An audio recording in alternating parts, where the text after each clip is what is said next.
Hey there, welcome back to some Elden Ring and our lore playthrough, kind of experiencing the game like it's our first time, looking at things, reading item descriptions, and just journeying along, having a good time.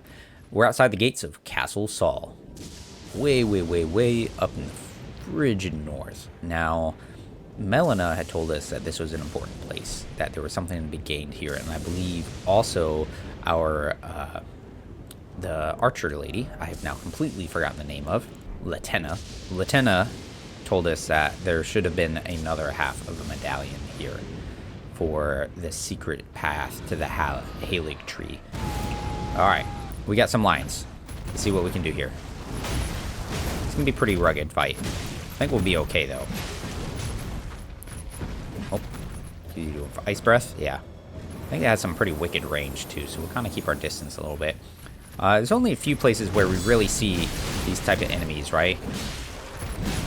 There's a couple down in Caelid with the red mains. We also find some... Ooh, yeah, I knew that was going to be ballsy. We also find some in Limgrave in Stormvale Castle. Oh, come on. I was really hoping for a stagger.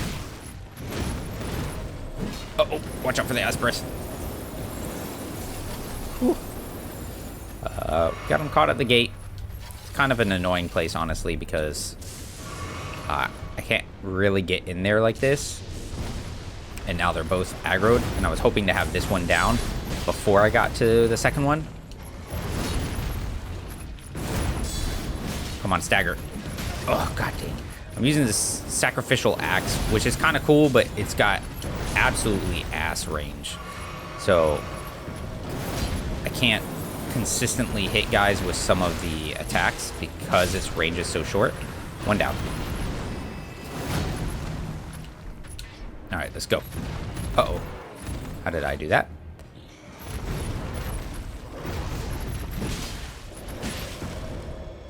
Let's just hit him with a full charged shield crash since he's just standing in place. Really hoping that would get a... Oh, god dang. There we go. Whew. That was a little rugged, but we did it. Guarding. Yeah, we find them in Caelid with some of the red mains. We find one in Limgrave as well. Definitely treated as beasts. They have horns like the omens, which is interesting.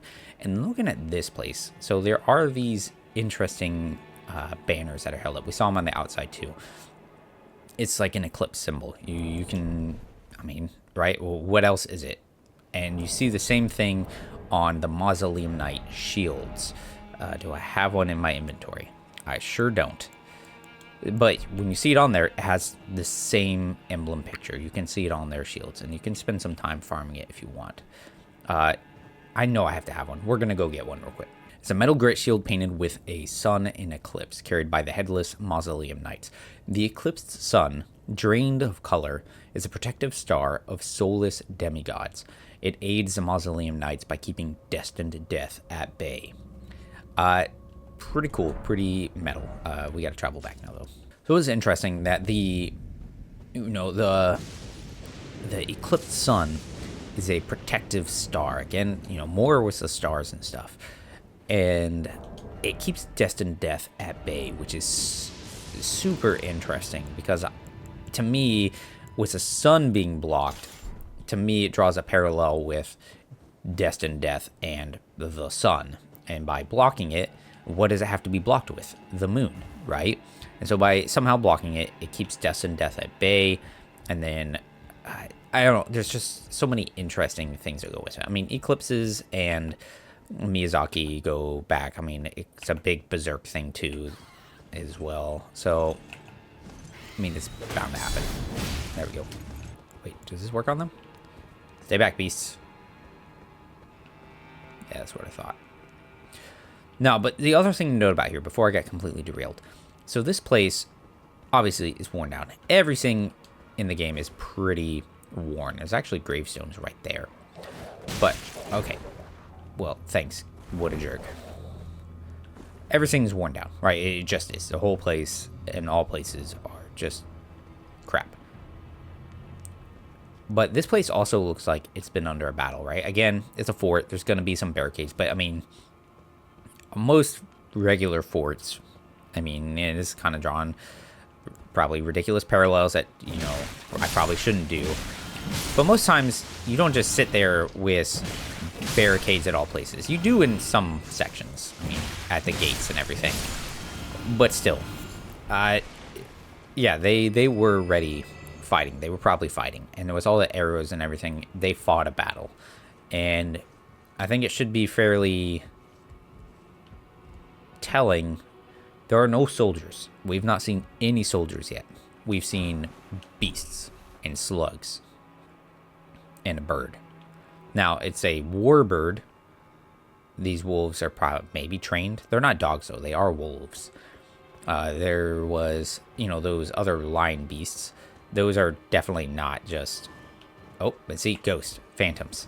So, you know, with that, you know, now we've got ghosts. Yeah, that jerk. So, yeah, there was definitely a battle fought here. And, I don't know that it really ended well for them. Wow, a lot of stamina damage. So, yeah, I don't know that it went well for them because, look, they're ghosts. So,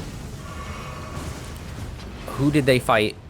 Was it the giants? Because that is whose lands we're in. So, that could be it. It would make some sense, right? And now the question then, too, is how are there ghosts? And with the eclipse, it would make you think that they would be headless, right? The mausoleum stuff. But the mausoleum soldiers are there to guard the walking mausoleums. They, you know, decapitated themselves so they could continue to serve and protect the soulless demigods and their bodies or something along those lines. And, oh, look, a painting. That's down low, looking at the moon, watching a bridge. So it should be up here somewhere. Sorcerer. We'll have to find it. But the whole point of me saying all that is, you know, with these guys, they have their heads. There's a couple places we see things like that, especially with those exile soldier dudes who are criminals, I believe. They, you see it in some of the heroes' graves. We saw it in Limgrave. We also see a similar thing with the puppet soldiers. But see, the puppets are different. They've got a different hue. These are more like ghost colors, which makes me think phantoms, like being summoned. So is something binding and holding them here? Is that what's going on?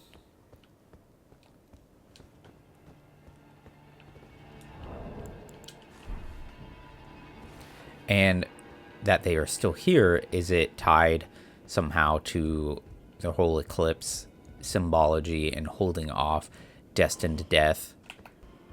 And then what do we have here? A banished knight. Only one place we've seen them so far. Well, two places. Take that back, right? Two places. We see them in Stormvale Castle.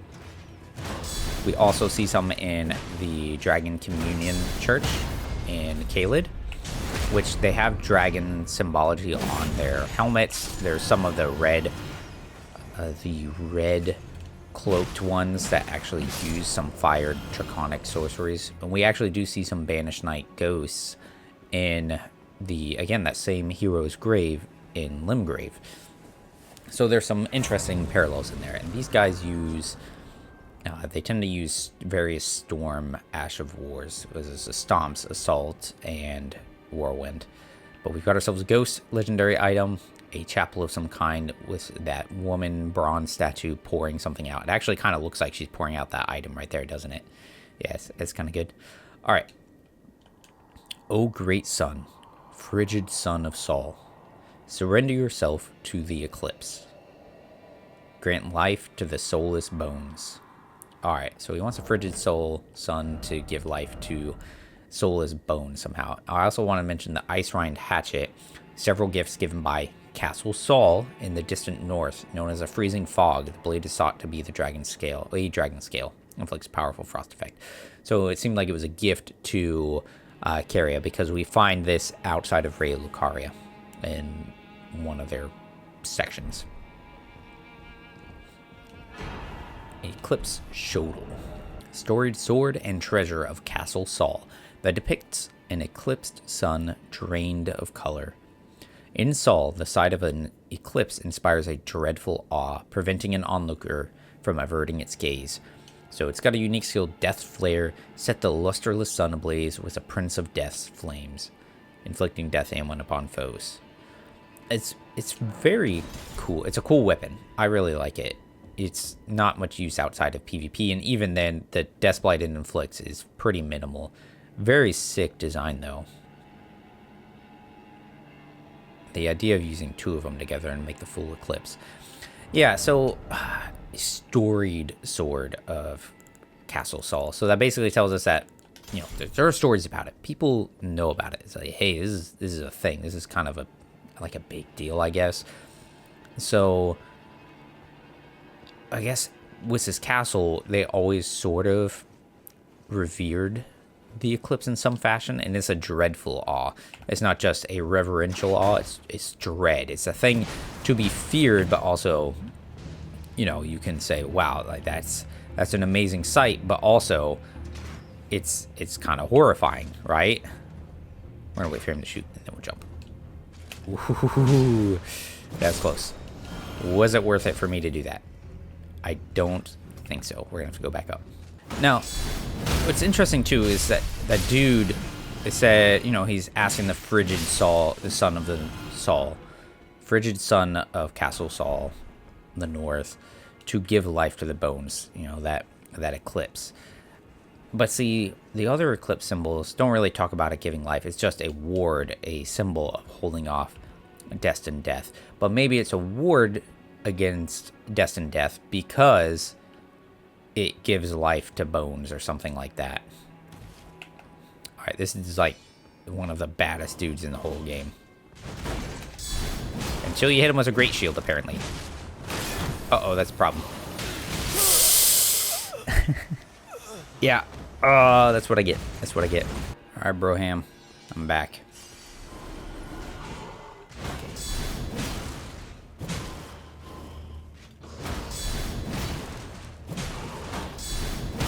Yeah, tell you, man, great shields, they're pretty good in this game. The whole reason I used them, this is my first playthrough of this game, I wanted to use great shields because I had gone through Dark Souls 3 fairly recently before the game came out, and I always thought great shields were really cool. I mean, it's a big shield, they're just cool. But in Dark Souls 3, they were not very good. There was no guard counter action, so, and you could shield poke, but the amount of stamina you lost when blocking attacks was just devastating. It was not efficient at all. It could work well against some enemies, but on the whole, it wasn't very, they were very bad. And so when this one came out, I really wanted to try it again and see how they did, and they're great, and they trivialize so many types of enemies. Look at the chapel. It reminds me of the one in Castle Stormvale, actually. It's very similar, the whole design, which, I mean, hey, it's a game. They're going to reuse some acid things. So you have to, again, temper some of your thoughts with that idea that, hey, it's a video game. You know, things are going to get reused. There's an item there. I've never noticed the item there before. Huh. It almost looks like you could get out there, drop down. I don't remember if in Stormvale they had little statues of the ladies almost just standing sideways and pouring things out. I don't really remember that. That item there. Interesting. Here we have what looks to be a dungeon. I did not mean to do that one. I meant to turn on my little lamp. Oh yeah, look at that. Dude's tied up. Put in jars. We hear sounds. Oh, Mad Alvin Arcs. Interesting. Oh, he grabbed me. That's unfortunate. Wish I had some AoE type thing. Oh, I have spells again. I forgot. Bleed them out. 2 hits. They're pretty weak to bleeding. No, not that time. Thank you.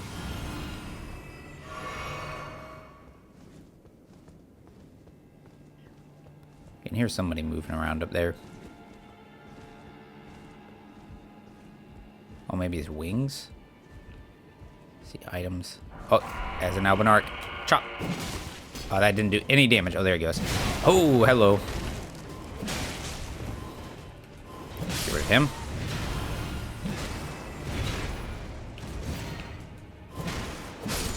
Go ahead. Oh, well, they weren't too bad. I mean, well, I'm pretty over-leveled at this point, having gone through the DLC with this character. So, yeah.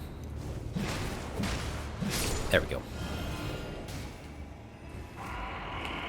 More. Oh, banished dual knight, dude. I didn't. It's been so long since I've gone through this section and let things get aggroed. Ooh. Got me hit with those combos. Oh, no. Get the critical. Need the health. That's going to be close. Yeah, I finished him, so that's good.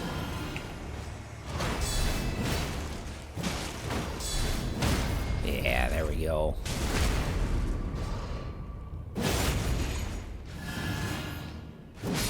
Got him. Nice.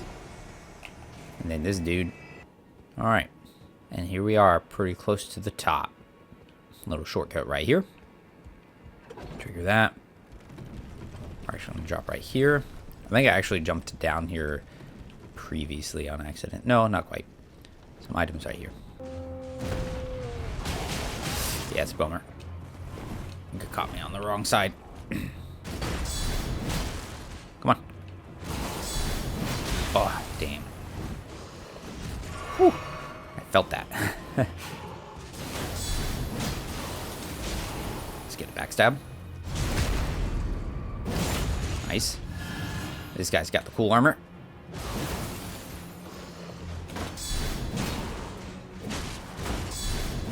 Maybe you drop it? No. Doesn't have any interesting lore or anything to it, but it is a cool looking armor. I think it's the only guy you can get it from. Now, I want to say you can summon Melina for this fight.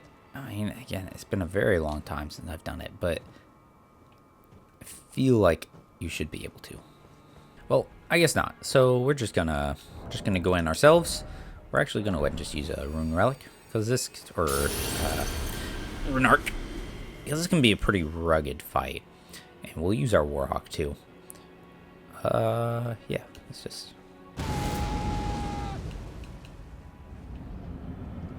Commander Niall. So there's one other commander we fought before, and that was in Caelid. He also summoned soldiers as well, but he just summoned a group of the banished or exile guys. So he didn't summon big banished dudes, just the regular exiles. Okay, we need to stay safe for a second. And maybe we can... Oh, hello. Okay, now we're down to just Commander Niall. So he's got a banner, which, you know, the other guy uses as well, which is definitely for... Oh, I was kind of hoping... Oh. Now he's doing lightning. It was definitely different. And you look on his foot way too early. Oh, no, I wasn't too early in that dodge.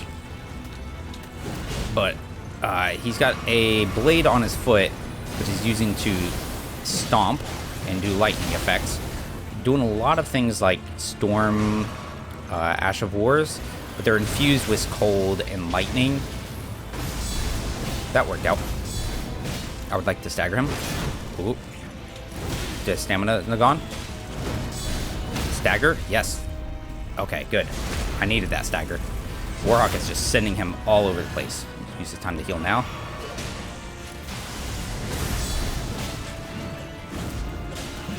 Come on. Oh, come on, man. Shield crash him. Damn it. Bird is just sending him all over the place. So maybe I'll just let Bird do it for a second. You got him, big guy.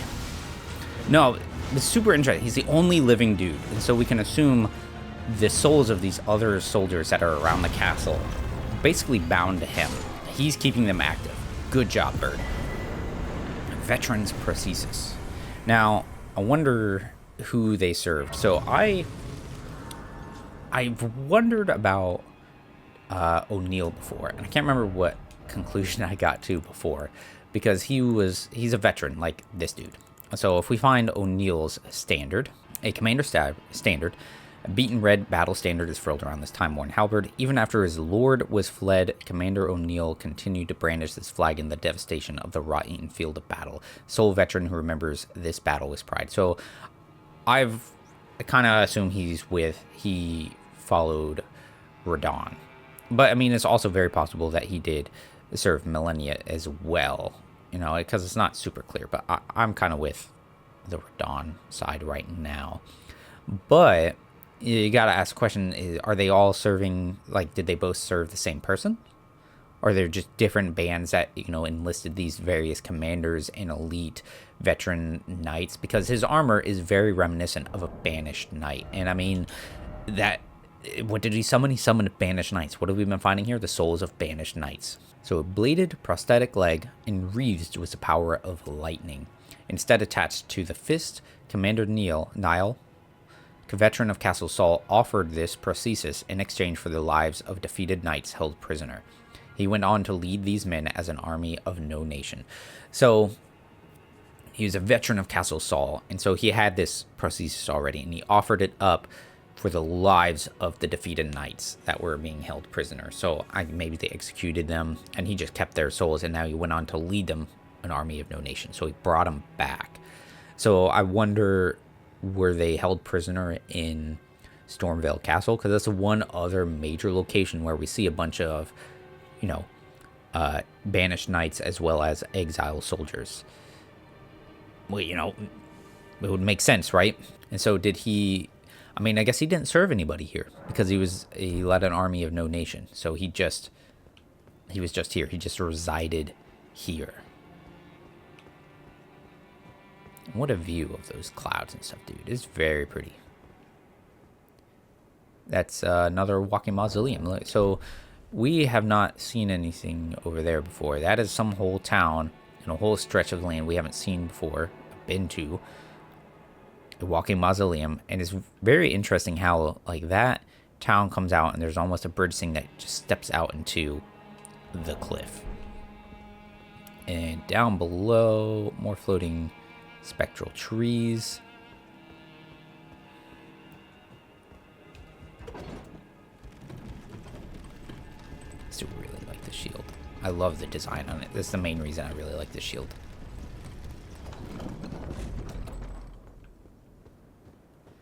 All the way up to the top.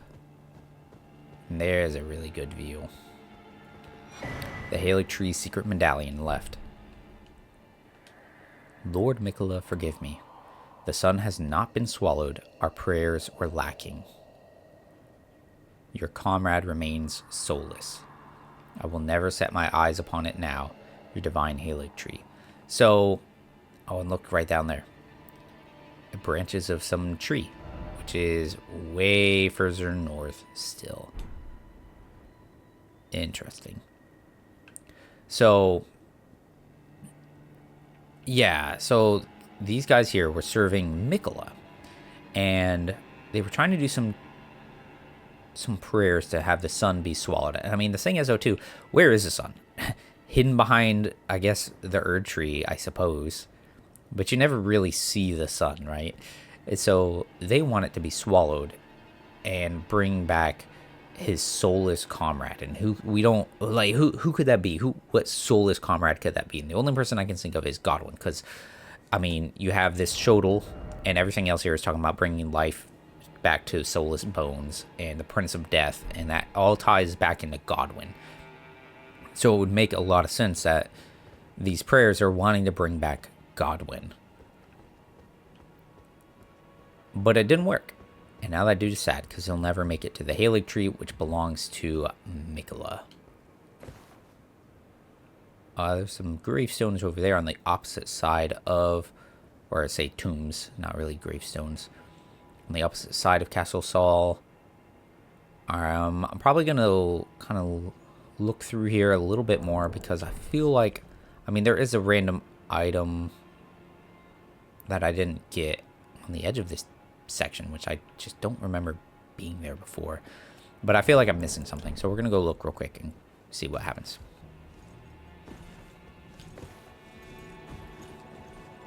Ah, Stormhawk axe. Okay, so that's one item, so we got to get over there. We have seen the Stormhawks axe before, has to do with warriors who are, tied in with the storm. One with the storm. Hearts are easily undone or something. It's all tied to, well, that ties directly with FLE.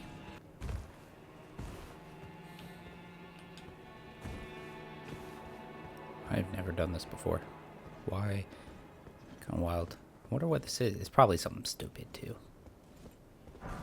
Oh, Smithing Stone 8. Okay, I actually need those. Alright. Alright, I think that's it now. Yeah, here we are. The last thing, the Veteran's Helm. An old helm that has seen many battles, worn by Niall, the veteran general of Sol. He was a lone survivor who commanded spirits to defend his long-past master. This aging general could not die, nor did he have anywhere to fade away. Alright. So his long-past master. So I wonder who his master was. But at any rate, that is it. That's it for Castle Sol. It's pretty cool. From there, we have some choices on what we could do. We could go ahead and keep seeking stuff with the secret medallion. We could do things like that.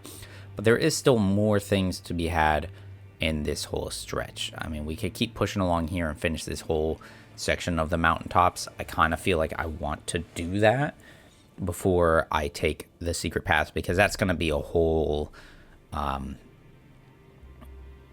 yeah, because that's just a whole other section, but at the same time it might be a decent time for me to do it anyways.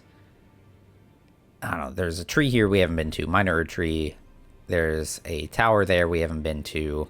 There's some stuff over here we haven't done. So maybe this next one, I'll clear out some more of this section while I get up to this next point, and then we'll kind of decide. If you have input, just let me know. But yeah, thanks for joining me.